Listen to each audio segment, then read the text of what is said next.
বাগেরহাটের চিতলমারী উপজেলার কৃতি সন্তান জাতীয় গণতান্ত্রিক পার্টি জাগোপার কেন্দ্রীয় মহাসচিব আলহাজ এস.এম. শাহাদাত শিকদারকে গণসংবর্ধনা প্রদান করা হয়েছে। 17 আগস্ট শনিবার বেলা 2টায় ঢাকা থেকে আসার সময় মোল্লাহাট সেতু পার হলে শত শত উৎসুক মানুষ তাকে ফুলের মালা পরিয়ে বরণ করে নেয়। মোল্লাহাট থেকে একটি বিশাল বহর নিয়ে তিনি নালুয়া বাজার হয়ে বড়গুনির পাগলা বাজারে গিয়ে বিএনপির কেন্দ্রীয় ও উপজেলা নেতাকর্মীর এক পথসভায় মিলিত হন। সেখান থেকে উপজেলার চিংড়িগুড়ি গ্রামের বৈষম্য বিরোধী ছাত্র আন্দোলনের শহীদ জসিম ফকিরের কবর জিয়ারতে শরীক হন।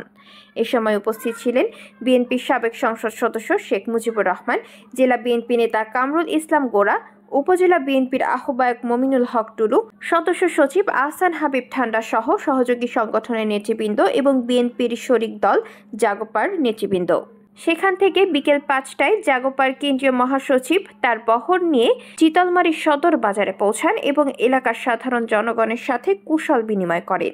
অতঃপর কেন্দ্রীয় শহীদ মিনারে এসে তিনি বলেন, আমি আপনাদের সন্তান, আমি আপনাদের পাশে দাঁড়াতে চাই। দল থেকে মনোনয়ন দিলে আমি এই আসনে জাতীয় সংসদ নির্বাচনে অংশগ্রহণ করতে চাই। আমি নির্বাচিত হলে বেকারদের চাকুরির ব্যবস্থা সহ প্রতিটা সেক্টরে উন্নয়নমূলক কাজ করে এই আসনের মানুষের কাছে একটি দৃষ্টান্ত স্থাপন করব। সকলে আমার জন্য দোয়া করবেন।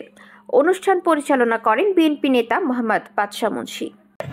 চিতলমারীর সন্তান, আমি আপনাদের কথা দিতেছি, চিতলমারীতে যদি আপনারা আমাকে সম্মানিত করেন, প্রত্যেকটা ঘরে ঘরে চাকরির ব্যবস্থা করে দিব।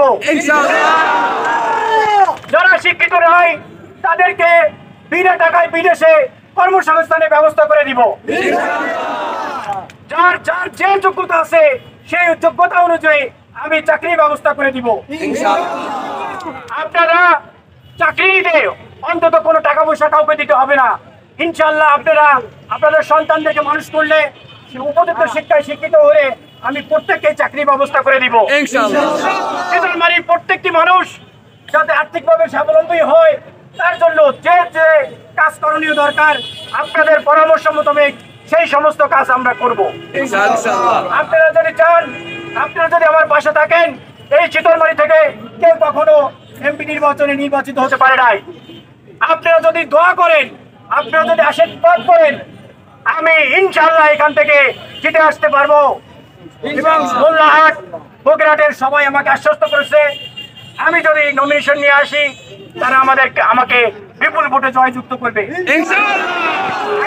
আপনারা চিতলমারীবাসী একতাবদ্ধ হন, আপনাদের যদি সম্মান রক্ষার্থে এই চিতলমারীকে উজ্জ্বল করতে, চিতলমারীর গৌরবকে গৌরবান্বিত করতে আপনারা যদি হাতে হাত মিলিয়ে কাঁধে কাঁধ মিলিয়ে আগামীতে কাজ করেন তাহলে ইনশাআল্লাহ চিতলমারীতে এই প্রথম এমপি নির্বাচিত হয়ে আসবে।